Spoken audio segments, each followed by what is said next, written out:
नमस्कार, स्वागत है आप सभी का बिब्लियोफाइल के इस टेक्निकल प्लेटफॉर्म के ऊपर। आज हम हैं अपना जो जीडी की टेस्ट सीरीज है उसका जो पेपर है 024901 के सॉल्यूशन को लेकर। तो चलिए देखते हैं। और क्वेश्चंस की जो संख्या है वो रहती है 20 क्वेश्चंस इसके अंदर आते हैं। पहला सवाल है मिरर रिफ्लेक्शन का सवाल है। मिरर ईस्ट की ओर रखा गया है, पूर्व दिशा की ओर है, और जब भी मिरर ईस्ट की ओर होता है तो हमारा जो रोटेशन होता है वो होता है लेफ़्ट टू राइट। ये लेफ़्ट हैंड है, लेफ़्ट से मैं किधर जाऊंगा, राइट की तरफ। Got it. तो सबसे पहले इसके नज़दीक कौन आएगा, ई आएगा। तो पहले ये दो ऑप्शन तो मेरे गलत हो गए। तो पहला कौन है, ई, उसके बाद सी, दोनों में सेम आ रहा है, ए दोनों में सेम आ रहा है। अगला लेटर कौन सा आएगा, एल। तो यहाँ पी दे रखा और यहाँ एल दे रखा है, तो फोर्थ ऑप्शन मेरा राइट आंसर हो जाएगा। ठीक है, अगले सवाल की तरफ चलते हैं। Question number second. अगला सवाल सिलॉक्स का सवाल दे रखा है और क्वेश्चन में दे रखा है कि कुछ चींटियां चमगादड़ हैं। डायग्राम बनाते हैं इसका कि कुछ चींटी चमगादड़ हैं और कुछ चमगादड़ बिल्लियां हैं। कुछ चमगादड़ बिल्लियां हैं। अब कंक्लूजन की बात करते हैं, चींटी और बिल्ली। तो चींटी और बिल्ली के अंदर क्या है, पॉसिबिलिटी। और पॉसिबिलिटी में कितनी बातें करते हैं, दो, एक पॉजिटिव और एक नेगेटिव। तो ये पॉजिटिव दे रखा है कि कुछ चींटियां बिल्लियां हैं। अब नेगेटिव क्या चाहिए मुझे कि कोई चींटी बिल्ली नहीं है, और नेगेटिव इसने दे नहीं रखा, तो ये सिंगल क्या हो जाएगा, गलत। इसके साथ क्या चाहिए मुझे, कोई नहीं, तो कोई नहीं दे नहीं रखा, तो ये हो जाएगा गलत। फिर दे रखा है सभी चमगादड़ कभी भी बिल्लियां नहीं हो सकते। ये चमगादड़ और ये बिल्ली, और इसने क्या बोला है, सभी चमगादड़, मतलब ऑल नॉट, क्या बोला है, 100%। क्या बोला है, 100% कि सभी चमगादड़ कभी भी बिल्लियां नहीं हो सकते हैं।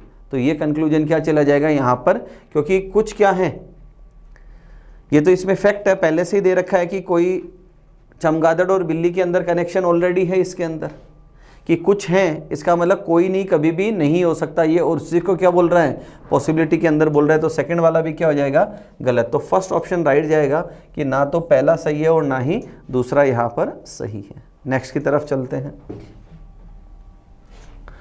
अगला सवाल एनालॉजी ग्रुप डिटर्मिनेशन का सवाल है। 4 और 6 से मुझे 72 बनाना है, 72 बनाना है। तो देखो ये क्या कर रहा है, यहाँ पर 4 को 6 से गुणा कर रहा है। 4 गुणा 6 होता है 24, और इसका 3 टाइम्स किया तो वो कितना हुआ, 72। सेम वे 5 को 7 से गुणा कर रहा है, 7 5 35, और इसका 3 गुणा किया तो कितना आया, 105। अब मुझे एक ऐसा ही देखना है ऑप्शन कि जिसका सेम रिलेशन बैठ जाए। तो देखो अगर मैं फर्स्ट ऑप्शन की बात करूं तो 6 गुणा 8 होता है 48, और 48 को अगर मैं 3 गुणा करूं तो 120 प्लस 24, तो वैल्यू कितना है, 144। तो पहला ऑप्शन मेरा क्या चला जाएगा, राइट चला जाएगा। ऑप्शन नंबर 4 की तरफ सवाल नंबर 4 की तरफ चलते हैं। कोडिंग डिकोडिंग का बेस्ड ऑन नंबर्स का सवाल है, और मेरे से आर का कोड पूछा है। तो सबसे पहले क्या करते हैं, आर को सर्च करते हैं कि आर है कहाँ पर। तो यहाँ देखा मैंने NARAT, इसके अंदर आर दे रखा है। तो मैं क्या करता हूँ, इसको कंपेयर करता हूँ, इसको इससे मैंने कंपेयर किया, मैंने से कंपेयर किया। तो यहाँ क्या है कि 3 लेटर्स कॉमन आ रहे हैं। एक तो N यहाँ पर भी है और यहाँ पर भी है, 2 टाइम्स A आ रहा है, और यहाँ पर भी 2 टाइम्स A आ रहा है। R और T ऊपर कॉमन है नहीं, तो पहले जो कॉमन है उसको मैं कैंसिल आउट करता हूँ। तो कॉमन में देखो एक तो 2 और 2 कैंसिल है, यहाँ पर भी 2 और 2 कैंसिल है। उसके बाद एक नंबर दे रखा है 3, और यहाँ भी क्या है, 3 कैंसिल। तो अभी 2 नंबर बचे हुए, एक 5 बचा हुआ है और एक 4 बचा हुआ है। अब इसी को मैं कंपेयर करता हूँ किससे, TENM से मैं कंपेयर करता हूँ। तो यहाँ कॉमन क्या है, T इसके अंदर भी है और T इसके अंदर भी है। तो यहाँ मेरे पास 5 और 4 बचा हुआ है। तो इसमें से कॉमन देखो यहाँ 5 आ रहा है और यहाँ पर भी 5 कॉमन आ रहा है, तो ये कैंसिल आउट हो गया। तो बचा क्या अब, 4। तो R का कोड क्या हो जाएगा दोस्तों, 4 हो जाएगा। तो थर्ड ऑप्शन मेरा यहाँ राइट आंसर चला जाएगा। अगले सवाल की तरफ चलते हैं। Question number 5। क्वेश्चन नंबर 5 दे रखा है कोडिंग डिकोडिंग का बेस्ड ऑन लेटर्स का सवाल है। एक वर्ड दे रखा है बिकम, और उसका कोड दे रखा है, और एक्टिव का कोड मेरे से पूछा है। मैं यहाँ बाहर निकालता हूँ इसको। एक दे रखा है बिकम और दूसरा है HP RFHE, गॉट इट। तो देखो जब भी हम सवाल करते हैं तो सबसे पहला तरीका होता है पेयर ऑफ लेटर चेक करते हैं। सबसे पहला तरीका क्या है? Pair of letters. अब यहां देखो B का पेयर होता है Y और यहां ऑप्शन में कहीं पर भी Y नहीं दे रखा है, तो पहला निकल गया अपना यहां से। सेकंड हम पढ़ते हैं फिक्स कोड। फिक्स कोड का मतलब है जो वर्ड मेरे से पूछा है, मेरे से एक्टिव पूछा है ACTIVE, तो क्या ये सारे लेटर्स ऊपर अवेलेबल है? अवेलेबल नहीं है, इसका मतलब सेकंड वाला भी निकल गया। थर्ड हम पढ़ते हैं रिपीटेशन ऑफ लेटर्स। अब रिपीटेशन का मतलब बिकम के जो लेटर्स हैं ये सारे मुझे कोड में मिले, तो ये मुझे कोड के अंदर नहीं मिल रहे, तो थर्ड वाला भी निकल गया। उसके बाद फोर्थ स्टेप आती है कंपैरिजन। फोर्थ स्टेप क्या आती है अपनी? कंपैरिजन। और कंपैरिजन हम दो तरह से करते हैं, या तो फर्स्ट टू फर्स्ट लेटर का या फर्स्ट टू लास्ट। तो यहाँ रिलेशन जा रहा है, देखो फर्स्ट टू लास्ट, बी से ई बनाया तो क्या किया? +3 है। फिर ई से एच बनाया, अगेन +3 है। सी से एफ +3 +3 +3 और +3, सब में क्या हो रहा है? +3 करते हुए चल रहे हैं और कंपैरिजन कर रहे हैं फर्स्ट टू लास्ट लेटर का। तो यहाँ देखो ई में अगर मैं +3 करूँ तो यहाँ सबसे अंतिम लेटर क्या आएगा? डी। और डी मेरे पास 1 2 3 तीन ऑप्शंस के अंदर डी दे रखा है। नेक्स्ट अगर मैं ई का कंपेयर करूँ तो +3 करने पे क्या मिलेगा मुझे? एफ। तो ये ऑप्शन गलत है, ये ऑप्शन गलत है। उसके बाद मैं टी में +3 करूँ तो क्या मिलेगा? डब्ल्यू। तो WFD तीन लेटर मुझे कौन से में मिले? सी ऑप्शन में। एग्जाम पॉइंट ऑफ व्यू की बात करें तो यही प्रश्न का आंसर दिया जा सकता है। फिर आई में +3 करूँ तो L, वी में करूँ तो Y और ई में करूँ तो H। तो ऑप्शन थर्ड मेरा यहाँ राइट आंसर चला जाएगा। अगले सवाल की तरफ चलते हैं, क्वेश्चन नंबर 6। अगेन एक सवाल है मेरे पास, कोडिंग डिकोड एनालॉजी का सवाल है मेरे पास और बेस्ड ऑन लेटर्स का सवाल है। तो जब भी ऐसा सवाल करें तो अगेन सबसे पहले पेयर ऑफ लेटर्स को चेक करते हैं, उसके बाद कंपैरिजन करते हैं फर्स्ट टू फर्स्ट और फर्स्ट टू लास्ट। तो यहाँ देखो टी को डब्ल्यू से कंपेयर किया तो क्या हुआ? +3। आर को एन से किया तो क्या हुआ? -4। और ए को एफ से करूँ तो क्या हुआ? +5। First letter first to last comparison कर रहे हैं, पहले +3 है, -4 है और +5 है। अगेन यहाँ देखें +3 है, -4 है, +5 है। तो यहाँ +3 करूँ तो लेटर आएगा I, और -4 करूँ तो आएगा K, और +5 करूँ तो आएगा P। यहाँ लेटर लिखा है हमने I, तो PKI मेरा कोड बना जो मुझे मिल रहा है फोर्थ ऑप्शन के अंदर। नेक्स्ट क्वेश्चन की तरफ चलते हैं, क्वेश्चन नंबर 7। तो देखो सबसे पहले इसने क्या कहा है? समीकरण को सही करने के लिए इक्वेशन को मुझे क्या करना है? सही करना है। तो कौन सी दो संख्याओं को बदलना होगा? तो पहला दे रखा है 16 और 18। तो डिवीजन और मल्टीप्लिकेशन साथ साथ दे रखे हैं और यहाँ कोई चेंज भी नहीं है। तो अगर मैं 192 डिवाइडेड बाई 12 करूँ तो यहाँ 16 आया, इंटू 6 किया तो वैल्यू कितनी आई? 96। आगे प्लस 16 की जगह 18 और 18 की जगह क्या लेना है? 16। ये वैल्यू कितनी आई? 114। -16 करूँ तो 66 नहीं आता, तो पहला ऑप्शन क्या हो गया मेरा? गलत। सेकंड ऑप्शन की तरफ अगर मैं चलूँ तो 16 की जगह मुझे 6 लेना है, मतलब यहाँ मुझे लेना है 6, तो मुझे 16 इंटू यहाँ क्या लेना है? 16। तो 16 इंटू 60 करूँगा तो वैल्यू 256 आएगी। तो नंबर क्या बनेगा यहाँ पर? बड़ा। तो भी ये आंसर गलत हो जाएगा। थर्ड ऑप्शन की तरफ मैं चलूँ तो मुझे 6 की जगह क्या लेना है? 18 लेना है। तो अगेन इसको मुझे 16 इंटू 18 करना पड़ेगा, वैल्यू जाएगी बड़ी, तो ये भी क्या हो जाएगा? गलत हो जाएगा यहाँ पर। फोर्थ ऑप्शन की अगर मैं बात करूँ तो 16 की जगह मुझे 12 लेना है और 12 की जगह मुझे क्या लेना है? 16। अगर मैं यहाँ 16 लूँ तो 16 1 जा 16 और 16 2 जा 32। तो 12 गुणा 6 करूँ तो वैल्यू कितना है? 72। प्लस 16 की जगह मुझे लेना है 12 और -18, ये कितने आई? वैल्यू 84। माइनस में 18 करूँ तो मेरी वैल्यू कितनी आ जाएगी यहाँ पर? 66। तो ऑप्शन फोर्थ मेरा यहाँ पर राइट आंसर चला जाएगा। Got it. Next question number 8 की तरफ चलते हैं हम। क्वेश्चन नंबर 8 नंबर सीरीज का सवाल है और सारे नंबर्स आसपास हैं। आसपास जब नंबर्स होते हैं तो डिफरेंस निकाल के चलते हैं। तो यहाँ डिफरेंस की मैं बात करूँ, 2 का डिफरेंस है, 3 का डिफरेंस है, 5 का डिफरेंस है, 7 का डिफरेंस है, 11 का। तो दोस्तों ये सारे प्राइम नंबर्स का डिफरेंस दिखाई दे रहा है। अगला डिफरेंस है 13 का दे रखा है, आगे डिफरेंस आएगा 17 का, और अगर आप 17 इसमें ऐड करोगे तो वैल्यू बन जाएगी अपनी 106। वैल्यू क्या बन जाएगी? 106। तो डी ऑप्शन मेरा राइट आंसर जाएगा। क्वेश्चन नंबर 9 की अगर हम बात करें तो अगेन बोर्ड मास का सवाल है। सबसे पहले ब्रैकेट हम सॉल्व करते हैं और डिवीजन का मतलब बता रख, डी का मतलब है डिवीजन, मतलब भाग। तो ये वैल्यू कितनी बनी? 8। तो मैंने लिखा 7, बी इंडिकेट करता है गुणा को, 5, ए इंडिकेट करता है प्लस को, 31 माइनस, और ये वैल्यू आई 8।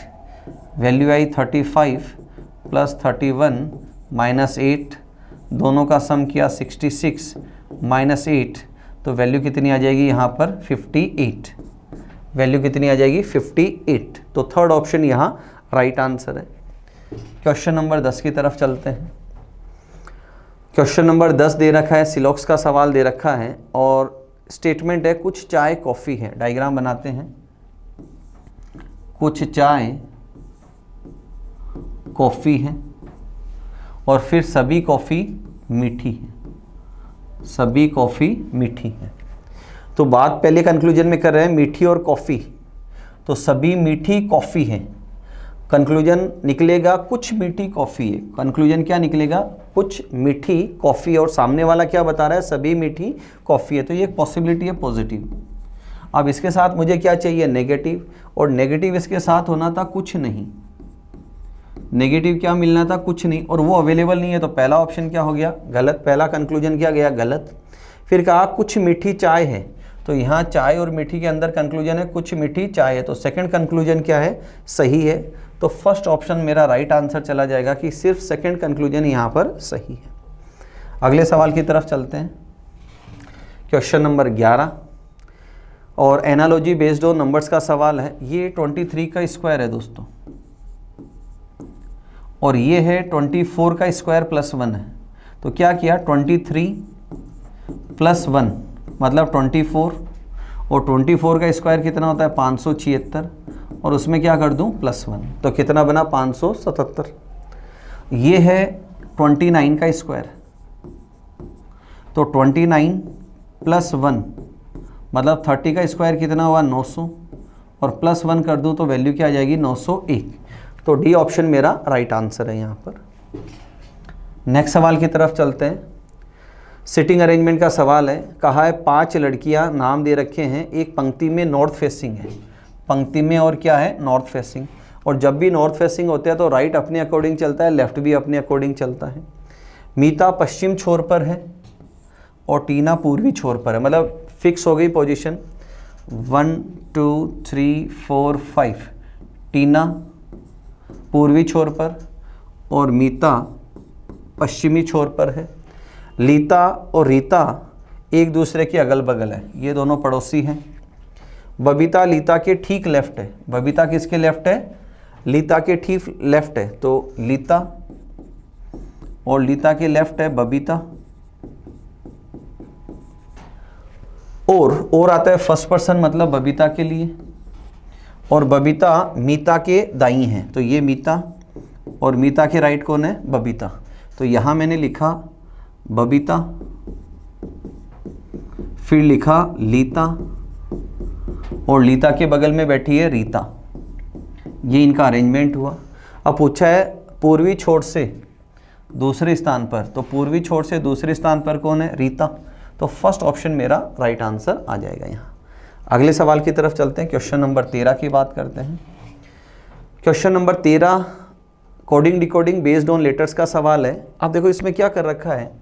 पहला लेटर है बी, तो बी से -1 करूँ तो ए आता है, और +1 करूँ तो सी आता है। सेम वे ए में अगर आप -1 करें तो Z, और +1 करें तो कौन आएगा? बी, वो भी दे रखा है। फिर जी में -1 करेंगे तो F, और +1 करेंगे तो H, तो FH दे रखा है। सेम वही प्रोसेस मुझे नेक्स्ट के लिए करना है। तो D से पहले आता है C और बाद में आता है E, तो यहाँ दे रखा है, तो ये दोनों ऑप्शन तो गलत है। ओ से पहले आता है एन और बाद में आता है पी, सेम दे रखा है। जी से पहले आएगा एफ और बाद में आएगा एच, तो थर्ड ऑप्शन मेरा राइट आंसर चला जाएगा। अगले सवाल की तरफ चलते हैं, क्वेश्चन नंबर 14। लेटर्स का सीरीज बेस्ड सवाल है, और जब भी ऐसा सवाल करते हैं दो ही तरीके हम फॉलो करते हैं, या तो फर्स्ट टू फर्स्ट लेटर को कंपेयर करते हैं या फर्स्ट टू लास्ट। तो अगर मैं फर्स्ट टू फर्स्ट कंपैरिजन करूं, जी से जे +3 हो रहा है, और फिर जे से एम +3 है, और अगर मैं इसमें +3 करूं तो लेटर आ जाएगा पी।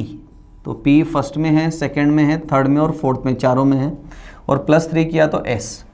सेकंड लेटर को मैं कंपेयर करूं, आर से यू, यू से एक्स, तो दोनों में +3 हो रहा है, यहाँ पर भी। तो +3 अगर मैं करूं तो यहाँ लेटर आ जाएगा ए, और ए मुझे फर्स्ट सेकंड थर्ड इनमें मिल रहा है, तो एक ऑप्शन मेरा अलग हो गया यहाँ पर। नेक्स्ट थर्ड लेटर को कंपेयर करें, ए डी जी, इनमें भी सब में +3 हो रहा है, तो जी +3 करूँ तो लेटर आएगा जे, और जे इन दोनों में अवेलेबल है। फोर्थ लेटर को अगर कंपेयर करें तो एम से पी +3, पी से एस +3, और अगेन मैं +3 करूँ तो 22 पे कौन आ जाएगा, वी। तो फर्स्ट ऑप्शन मेरा यहाँ पर राइट आंसर चला जाएगा। तो फर्स्ट टू फर्स्ट कंपैरिजन किया है और सब में +3 हो रहा है। क्वेश्चन नंबर 15 की तरफ चलते हैं हम। अगला सवाल एक अगेन सिटिंग अरेंजमेंट का सवाल है। 5 लोग हैं, सॉरी सिटिंग अरेंजमेंट है और 5 लोग हैं, और इसने कहा राहुल की लंबाई केवल 3 व्यक्तियों से कम है। तो कंपैरिजन करते हुए चल रहा है, तो 5 पोजीशन फिक्स करते हुए चलते हैं, और इसने बोला कि राहुल की लंबाई केवल 3 लोगों से कम है, मतलब राहुल चौथे नंबर पे है। तो यहाँ मैंने लिया राहुल को। फिर इसने कहा सूर्य की लंबाई राहुल की लंबाई से न तो अधिक है और न ही कम है, मतलब सूर्य और राहुल की लंबाई सेम है। फिर इसने कहा कमल की लंबाई मोहन से अधिक है, तो कमल की लंबाई मोहन से अधिक है लेकिन हार्दिक से कम है। तो इसका मतलब हार्दिक पहले नंबर पे, कमल दूसरे नंबर पे और मोहन तीसरे नंबर पे।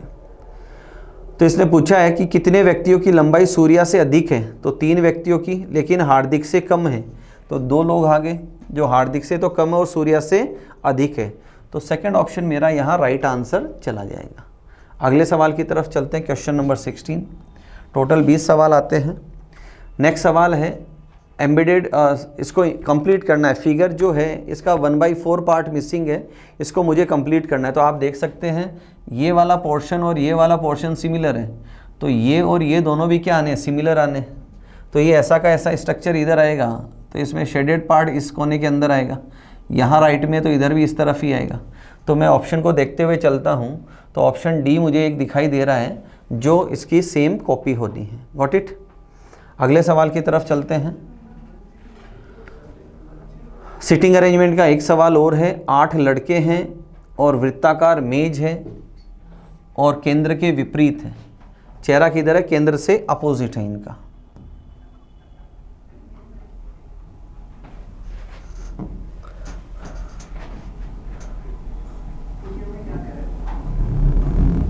चलो इस स्पेस पे ड्रॉ करते हैं हम। 8 लोग हैं और सर्कुलर टेबल है, ये सर्कल बनाया हमने 1 2 3 4 5 6 7 8, और चेहरा इनका कहाँ है, बाहर की तरफ। चेहरा बाहर होता है तो जो राइट है वो क्लॉकवाइज चलता है। राइट किधर चलता है, क्लॉकवाइज।